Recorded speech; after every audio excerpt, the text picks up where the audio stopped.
Hi అండి, అందరికీ నమస్తే. Welcome back to Keerthi's kitchen. ఈరోజు మన కిచెన్లో పచ్చి మామిడికాయలతో మామిడికాయ రోటి పచ్చడి ఎలా చేయాలో చూపించబోతున్నానండి.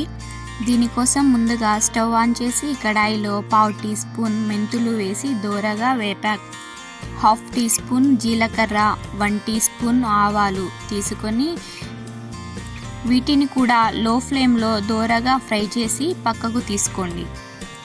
ఈ మామిడికాయ రోటి పచ్చడి కోసం నేను 3 మీడియం సైజు మామిడికాయలను తీసుకున్నాను. రోటి పచ్చడి దంచి తీసుకోవడానికి ఇక్కడ రోట్లో దంచుతున్నాను.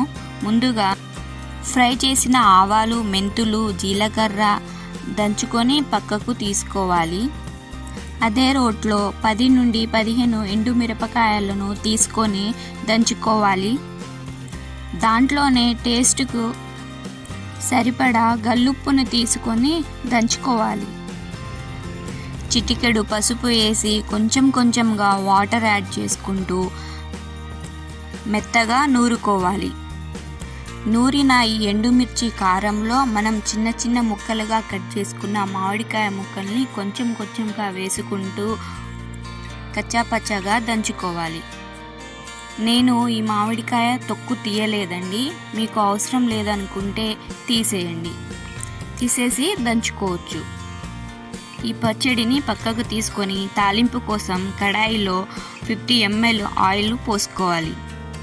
ఆయిల్ బాగా వేడెక్కాక 1 టీ స్పూన్ శనగపప్పు, 1 టీ స్పూన్ జీలకర్ర, 1 టీ స్పూన్ మినప్పప్పును యాడ్ చేసుకొని దోరగా ఫ్రై చేసుకోవాలి.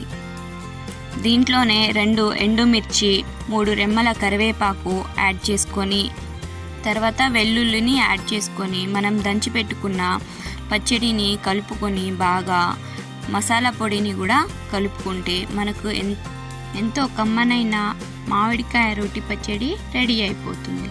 అంతే అండి. Please do subscribe.